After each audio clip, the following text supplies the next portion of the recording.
अस्सलाम वालेकुम students, my name is Madiha. इस वीडियो के अंदर हम सेंटेंस कंप्लीशन का टॉपिक देखेंगे कि किस तरीके से आपने इसके एमसीक्यूज़ को हल करना होता है। सेंटेंस कंप्लीशन बेसिकली आपके पास फिल इन दी ब्लैंक होता है, जिसको आपने ब्लैंक स्पेसेस होती हैं जिनको आपने फिल करना होता है। जिस तरह उर्दू में आपके पास खाली जगह होती है, एक सेंटेंस दिया हुआ है, दरमियान में कोई खाली जगह है, आपने उस स्पेस को फिल करना है। तो इसी तरह इंग्लिश के अंदर आपके पास सेंटेंस कंप्लीशन होता है, यानी कि सेंटेंस के अंदर ब्लैंक स्पेस होती है, खाली जगह होती है, जिसको आपने फिल करना होता है। अब ये किस तरीके से आप फिल करेंगे, इसके लिए आपको कुछ कैटेगरीज में बताऊंगी। सबसे पहले सिनोनिम का क्लू आपको पता होना चाहिए कि अगर तो सेंटेंस के अंदर एक सिनोनिम क्लू है तो आपने आगे वाले वर्ड जो खाली जगह है उसके अंदर सिनोनिम ही लगाना है।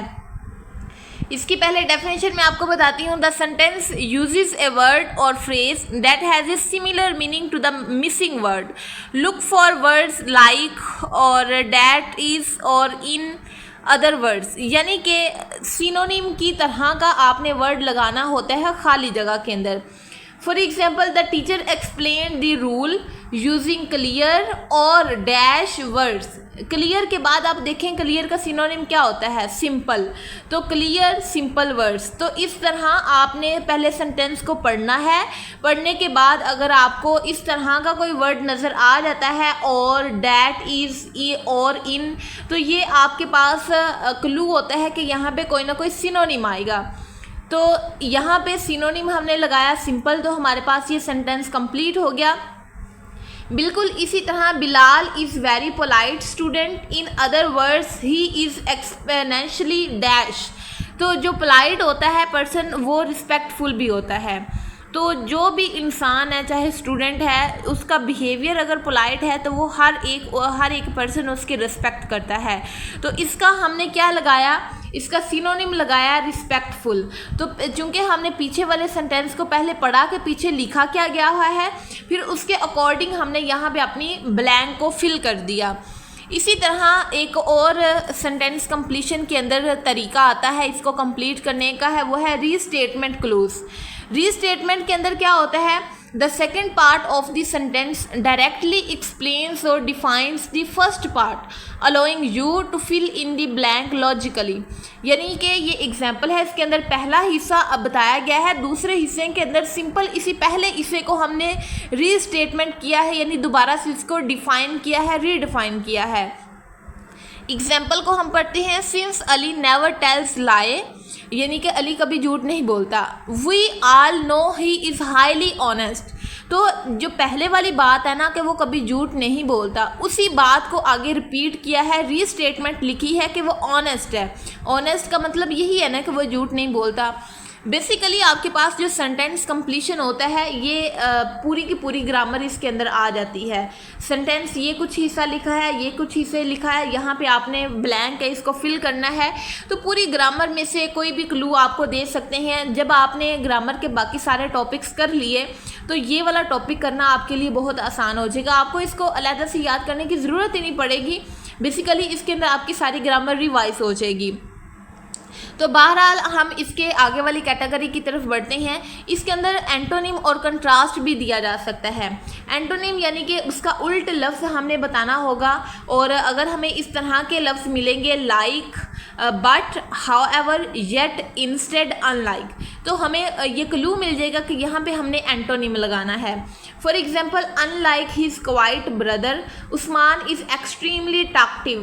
तो यहाँ पे अनलाइक का वर्ड है, हमें क्लू मिल गया कि यहाँ पे एंटोनिम आएगा। अब एंटोनिम हमने किसका लिखना है, वो एंटोनिम हम लिखेंगे क्वाइट का, क्योंकि बात यहाँ पे जिस चीज़ की हो रही है वो है बिहेवियर की। एक ब्रदर क्वाइट है तो दूसरा क्या होगा, जो खामोश नहीं होगा, और जो खामोश नहीं होता वो टॉकटिव पर्सन होता है, बातूनी लोग होते हैं। तो इसलिए हमने इसका एंटोनिम यहाँ पे लगा दिया टॉकटिव। तो इस तरह एंटोनिम का क्लू भी आपको मिल सकता है, और कंट्रास्ट का क्लू भी आपको मिल सकता है। कंट्रास्ट के लिए आपको ये वाले वर्ड्स मिलेंगे, आल्दो, दो, इवन दो और वाइल। अगर आपको ये वाले वर्ड्स मिल जाएं सेंटेंस के अंदर तो आपको क्लू मिल जाएगा कि यहाँ पे आपने कोई ना कोई कंट्रास्ट वर्ड लगाना है।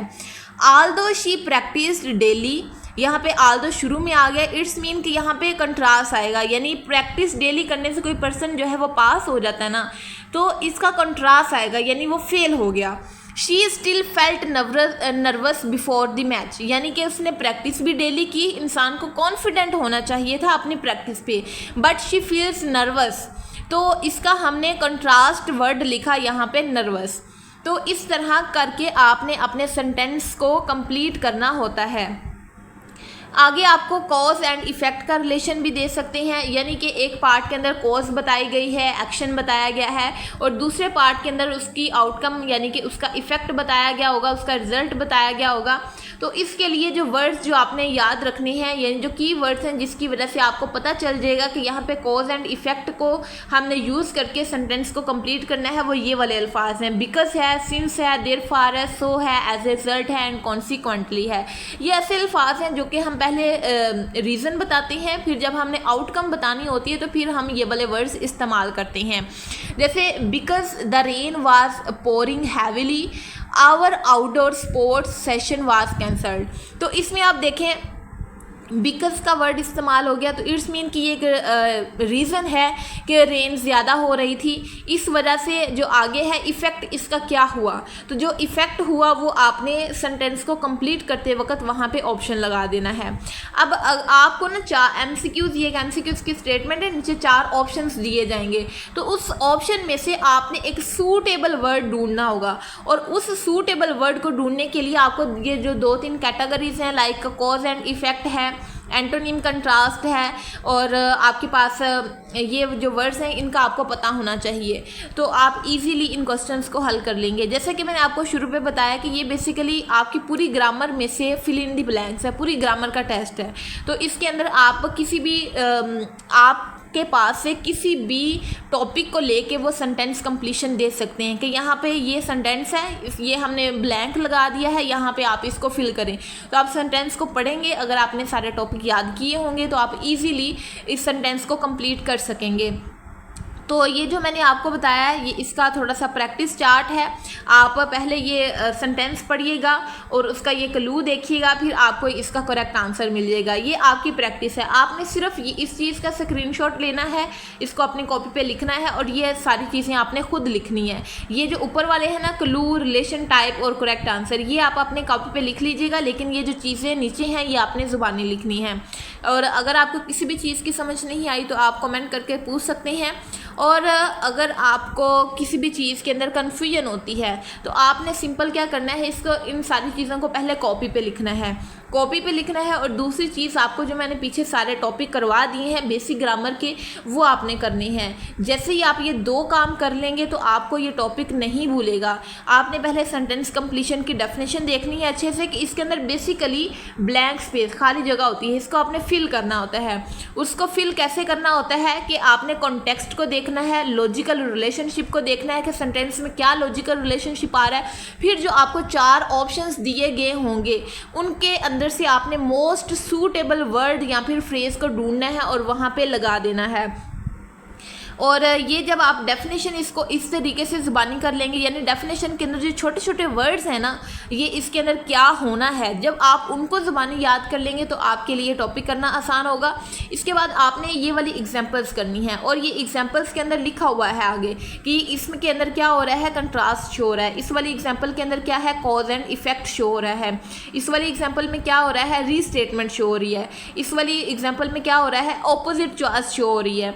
तो आप इसको ज़ुबानी लिखिए, पहले ऊपर से देख के लिखिएगा, इसको ज़ुबानी याद करिएगा। किसी भी चीज़ की समझ ना आए तो आप पूछ लीजिएगा।